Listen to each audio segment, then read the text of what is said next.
endure it forever. Lord, you are good, yeah. Lord, you are good and your mercy endure it forever.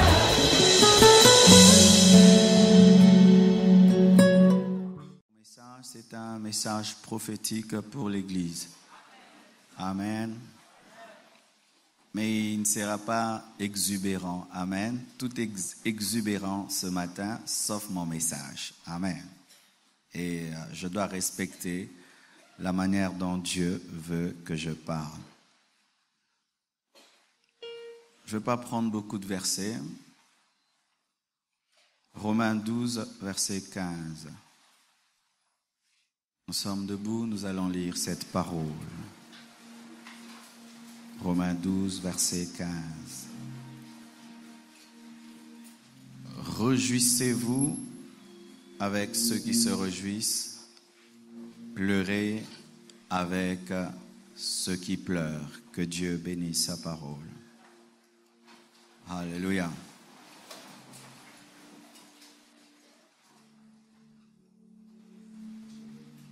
Ce matin, j'ai une parole prophétique pour l'Église du Congo. Dimanche, j'ai eu une parole prophétique pour les familles du Congo. Mais ce matin, Dieu m'a donné un message prophétique pour l'Église du Congo. Et je bénis Dieu parce que ces 30 matins ne rassemblent pas seulement les frères et sœurs de la compassion. C'est devenu un rassemblement du corps du Christ à Kinshasa. Et je prie Dieu que ce message parvienne aux églises locales. Souvent, lorsque nous lisons cette parole, c'est une parole de deuil. Nous la prêchons souvent dans les deuils, qu'il faut pleurer avec ceux qui pleurent. Mais ce message ne concerne pas que le deuil. Ce message concerne aussi les malheurs qui arrivent dans la vie des hommes, des gens. Ce n'est pas seulement la perte d'un être cher qui est un malheur. Il y a plusieurs sortes de malheurs sur cette terre. Et le thème de ce message, c'est l'amour ne se réjouit pas des malheurs des autres. L'amour ne se réjouit pas des malheurs des autres. Et quand je parle des malheurs ce matin, au-delà des deuils, je parle même du péché.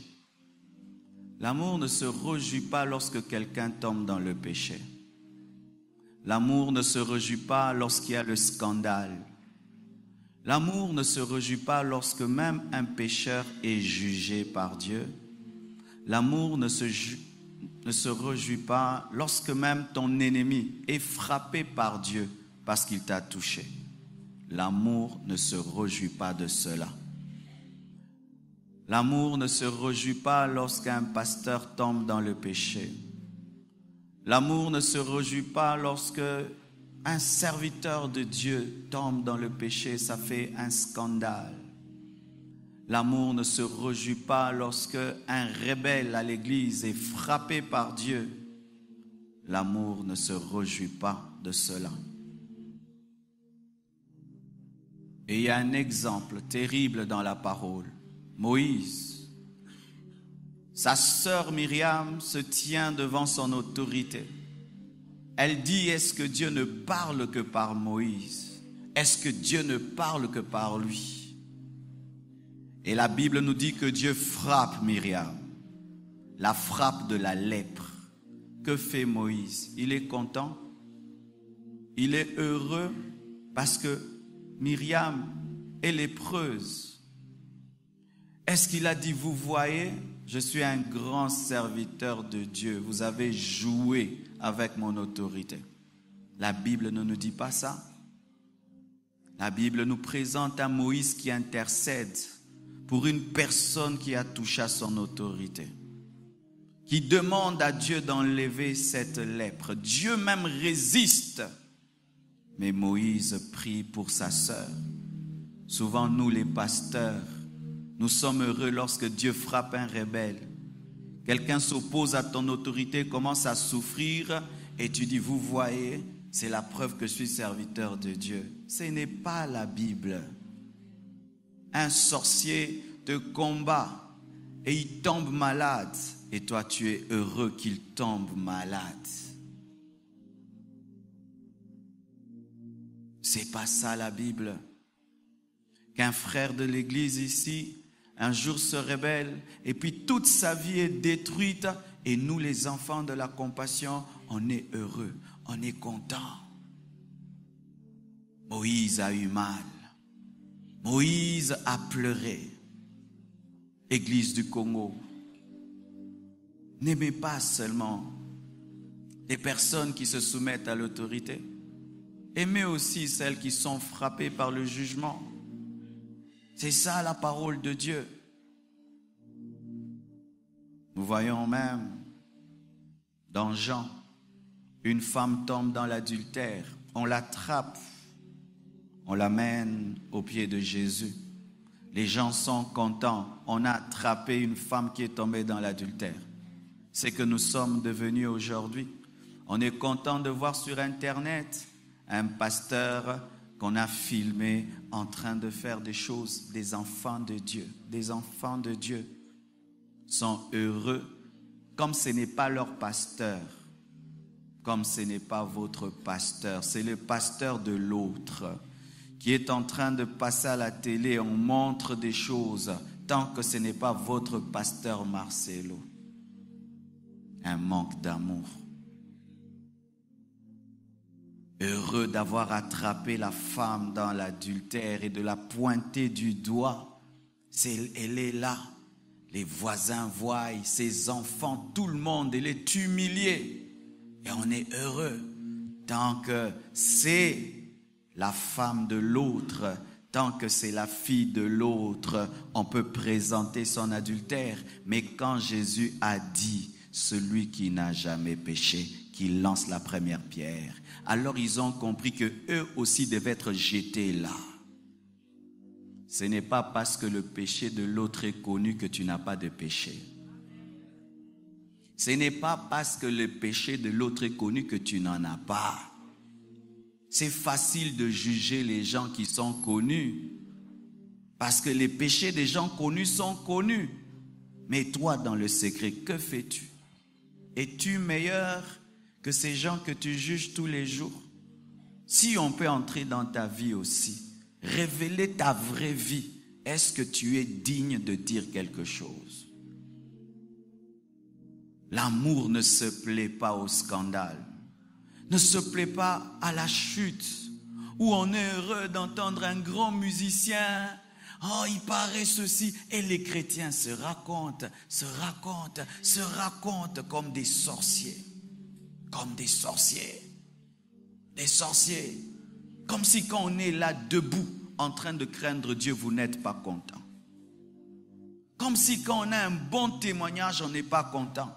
Mais quand le péché entre et le jugement, voilà que les gens vont raconter partout. Une maladie dans l'église, une maladie dans les fidèles, au point où même nous avons peur de vous. Vous savez ça? Nous avons peur de vous. Vous nous aimez quand on est parfait. Je suis ton pasteur quand j'ai pas de problème. Je suis ton pasteur quand j'ai un bon témoignage. Là, tu viens à l'église, là, tu m'encourages. Mais si la faiblesse que tu as, que moi je supporte, m'arrive, tu vas me jeter dans la poubelle.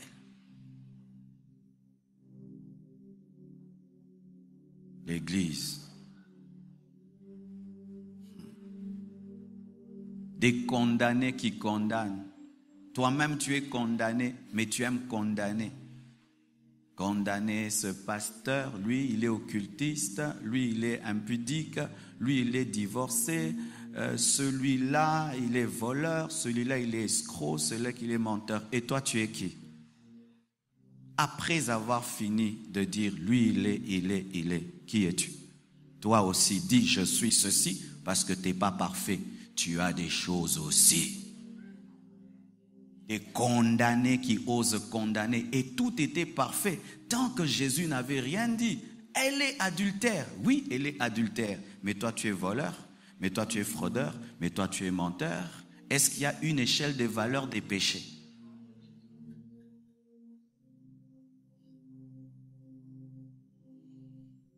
Et même une maladie que nous avons, c'est que l'Église aujourd'hui, si mon frère pêche, même s'il se répand, on ne croit plus qu'il s'est répandu. Où sont passés les temps dans les églises où les gens confessaient les péchés publiquement? Vous savez pourquoi on ne confesse plus publiquement? Parce que même si tu te répands, les gens ne vont pas croire. Ils gardent ta mauvaise image jusqu'à ta mort. Et nous avons le comportement du fils aîné. Le petit frère, il prend les biens de papa, il se livre à la prostitution. Mais après, il est quand même revenu. Il est quand même revenu. L'église, vous devez vous préparer à ce que les gens s'y reviennent. Il est revenu. Il a demandé pardon. Il était même prêt à ne même plus être fils, être serviteur. Mais voilà comment le fils aîné le reçoit. Fâché. Pourquoi papa fait une fête pour se prostituer, pour cet homme qui a dilapidé ses biens? Au lieu de se réjouir que son frère soit sauvé, lui pense à la bénédiction. Nous ne croyons même plus à la repentance des autres. Lorsque quelqu'un fait le mal, nous lui donnons une carte rouge. Fini, fini, fini. Mais nous-mêmes, lorsque nous péchons, nous voulons que Dieu nous donne une seconde occasion. Quand c'est ton tour, il faut qu'on te donne une seconde occasion. Mais quand c'est l'autre carton rouge, même les païens, ils donnent des cartons jaunes aux gens.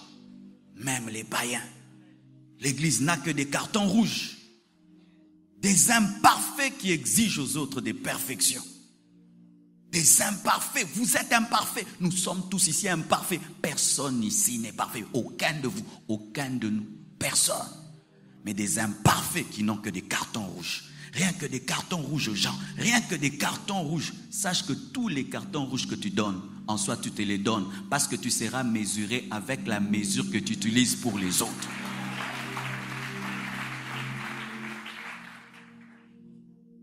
Bien-aimé, moi j'étais comme ça. Et je viens à peine de changer, il n'y a pas longtemps, seulement dans la retraite dans laquelle je suis entré, Dieu m'a blâmé. Il m'a révélé une chose, que tu peux être dans la maison du Père sans avoir le cœur du Père. Le fils aîné était dans la maison du Père, mais il ne connaissait pas le cœur du Père. Il ne savait pas que papa, lui, il est capable de récupérer. De récupérer. Dites un peu les termes récupération, s'il vous plaît, parce que ça n'existe plus à l'église. Récupérer. Récupérer. Croyez-vous que Dieu peut récupérer certains que vous connaissez dans ce pays qui ont chuté? Est-ce que vous le croyez? Est-ce que vous priez pour ça? Non, vous ne priez pas pour ça. S'il y en a qui prient, alors c'est une minorité. Nous avons jeté à la poubelle des personnes qui respirent encore. Tel vieux, ils sont encore vivants. Ils marchent. Ils lisent aussi la Bible. Mais ils sont déjà dans la poubelle de l'église.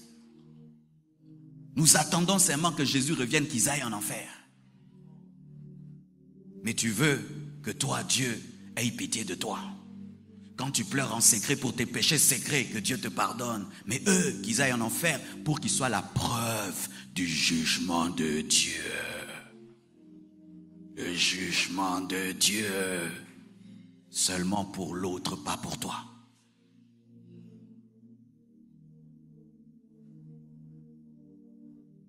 Et nous les repoussons.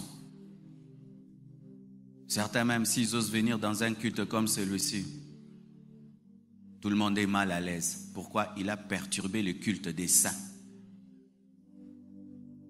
Oui, tous ces gens qu'on a jetés à la poubelle, si dans un culte, ils viennent, on les met ici, vous serez tous distraits. Mais qu'est-ce que vous dites? Vous priez tous les jours que les âmes soient sauvées. Mais quand ces âmes veulent être sauvées, c'est vous les premiers aussi qui dites, n'entrez pas.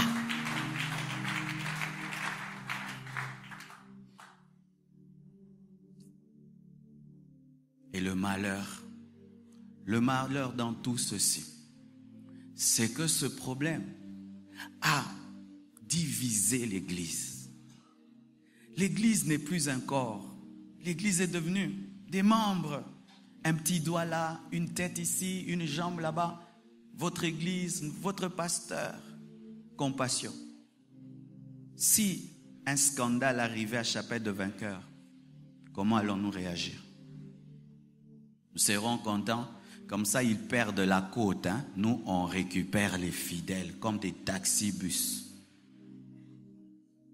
Si un scandale arrive à Bethel, vous serez contents. Vous voyez, le nôtre craint Dieu. Hein? Là-bas, ils ne craignent pas Dieu. Vous pensez que Dieu réfléchit ainsi? Vous pensez que nous sommes bibliques? Ou tu entends des mauvaises choses sur un serviteur de Dieu, tant que ce n'est pas votre pasteur, tu ne pries pas. Il faut qu'il soit ton pasteur. Avez-vous déjà vu ça? Il suffit seulement que tu aies mal à l'ongle, ce qu'on appelle sicama. Un tout petit peu, tu as des maux de tête. Mais la tête n'a pas le sicama. Pourquoi les maladies et les problèmes des autres églises ne touchent pas les autres églises? Parce que les églises ne sont plus dans le corps. Nous sommes devenus des boutiques, des entreprises qui portent des noms d'église. Quelle est la fierté que tu as d'aller raconter les problèmes et les péchés des serviteurs de Dieu? D'aller raconter les péchés de ton frère, de ta sœur. Et de te réjouir même que Dieu le frappe. De t'en réjouir. Où est ce bonheur? Je me pose cette question. Lorsque Jésus a su que Judas s'est pendu, il était content. Quand Jésus a su que Judas s'était pendu, il a dit, vous voyez, les fils de la perdition. Non, je peux dire qu'il n'était pas heureux. Et qu'est-ce qu'il me le dit? Comment Jésus l'a traité avant qu'il le vende? Il a dit, mon ami, c'est avec un baiser que tu vends le Fils de l'homme. Il n'a pas rejeté, va-t'en, perdu. Mon ami, il a appelé. Les gens qui sont en enfer, vous pensez que Dieu les a pris, les a jetés en enfer en riant? Non. Quand Jésus nous parle de Lazare et de l'homme riche, qu'est-ce qui est arrivé? Lazare appelle l'homme riche comment? Mon enfant. Mais il est dans le feu, il appelle mon enfant. Et Abraham ne peut t'appeler mon enfant sans que le Dieu d'Abraham t'appelle mon enfant. Les gens qui sont en enfer, Jésus pleure pour ses âmes. Il pleure, il n'est pas content. Il n'est pas content. C'est pourquoi, mes frères, s'il vous plaît, arrêtons de nous moquer des pécheurs. Arrêtons de nous moquer des pécheurs. Que ce soit des païens, que ce soit des chrétiens, arrêtons de nous moquer. Ce n'est pas la Bible. C'est pas la Bible.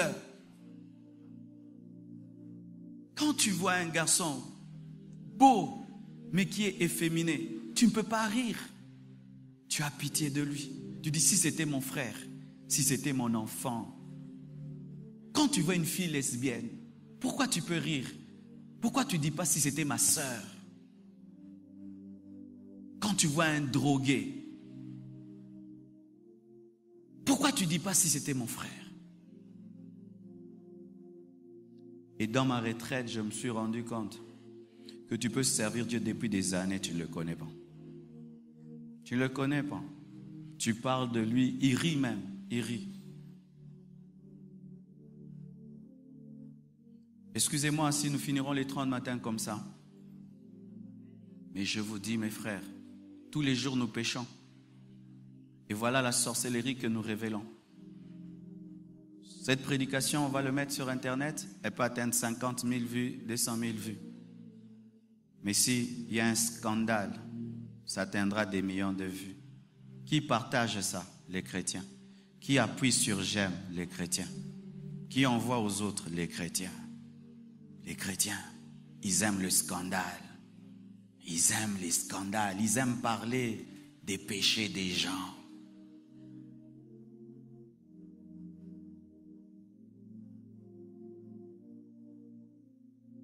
Un passage m'a toujours étonné. Et d'ailleurs, je m'arrête là. Vous voyez, dans nos églises, on nous enseigne souvent que Dieu frappe tes ennemis, que Dieu frappe tes ennemis. Mais vous savez que la Bible dit que si Dieu frappe ton ennemi et tu t'en réjouis, il va arrêter de le frapper pour te frapper. Pourquoi? Il te rend méchant. Car Dieu, même quand il frappe ton ennemi, le frappe par amour. Et toi, tu ne dois pas aimer ça parce qu'il ne le fait pas par méchanceté. Ne te réjouis pas quand Dieu frappe ton ennemi, de peur qu'il s'arrête et qu'il te frappe. C'est-à-dire que quand Dieu frappe ton ennemi, toi intercède pour lui pour dire: Seigneur, ne tape pas trop fort. Ne le tue pas, Seigneur, fais-lui grâce qu'il se convertisse. En soi, il ne savait pas. C'est pourquoi Étienne a pu dire: Père, pardonne-leur. Ne leur impute pas leurs péchés. Oh Étienne, quoi? On est en train de te lapider après une puissante prédication parce que tu as dit que tu as vu Jésus et tu dis: pardonne-leur. Ils ne savent pas ce qu'ils font. Ne leur impute pas. Ne les juge pas. Que leur famille ne soit pas frappée à cause de ce qu'ils me font. Étienne, cette joie que tu as de voir quelqu'un chuter, de voir quelqu'un qui servait Dieu bien et un jour sur le chemin il arrête, ça te vient d'où? Moi, quand je vois certains aînés, moi que j'ai reçu, j'étais protocolaire. Un aîné, un jour, je l'ai reçu à la porte, bien aimé, rien que son passage à côté de moi, le vent qui l'accompagnait, j'ai senti une onction. Cet homme marchait comme s'il planait. Il avait un niveau de sainteté, de consécration. Il n'a même pas besoin de vous dire qu'il prie, qu'il craint Dieu. Il dégage ça. Mais aujourd'hui, quand je l'écoute parler, je l'entends prêcher, je ne le reconnais plus. Vous pensez que je suis heureux? Vous pensez que je suis heureux? Pour qu'on dise maintenant c'est le temps des jeunes. Nous avons maintenant le temps des jeunes, les vieux. Dieu a tué les vieux. C'est notre temps, la sorcellerie. Pourquoi tu ne tues pas ton père pour prendre sa place? Pourquoi tu ne prends pas sa place? Que Dieu tue tous les anciens pasteurs pour que nous les jeunes, c'est notre temps? Vous pensez que Dieu travaille comme ça?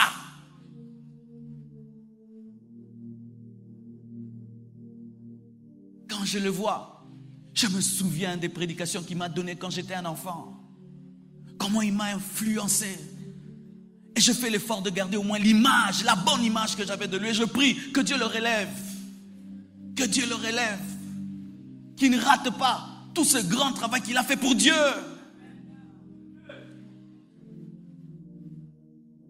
Revenons à l'amour. Écoutez ceci. L'église Compassion n'est pas la meilleure de toutes les églises de Kinshasa. Quittez ces rivalités des églises, des compétitions des pasteurs. Ou quand c'est chez l'autre, pas de problème. Quand c'est chez vous, là c'est bon. Vous réagissez. Des fidèles qui ne prient que pour leur pasteur. Alors que nous, nous avons enseigné à prier pour tous les pasteurs.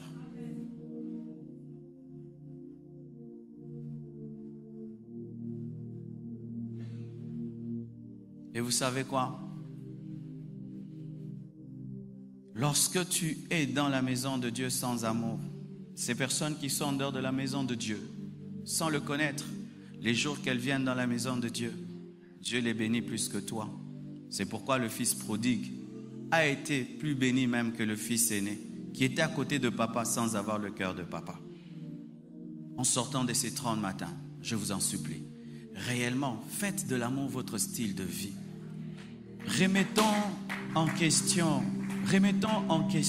notre manière de fonctionner. Remettons en question. Et comme j'ai enseigné pendant ces 30 matins, mettons-nous seulement à la place des autres. Si moi je pêche, comment je voudrais qu'on se comporte face à moi? J'aimerais qu'on me jette? Non, j'aimerais qu'on me récupère. J'aimerais qu'on m'aide. Si je deviens un grand pasteur, mais avec les années, il m'arrive de perdre des choses. Comment j'aimerais que la jeune génération me traite? J'aimerais qu'elle m'humilie ou qu'elle puisse prier pour moi et m'aider. C'est ce que tu aimerais qu'on fasse pour toi. Fais-le aussi pour les autres. Et c'est ça l'église. Et c'est ainsi même que le monde saura que nous sommes des chrétiens si nous nous aimons les uns les autres. Que Dieu vous bénisse abondamment.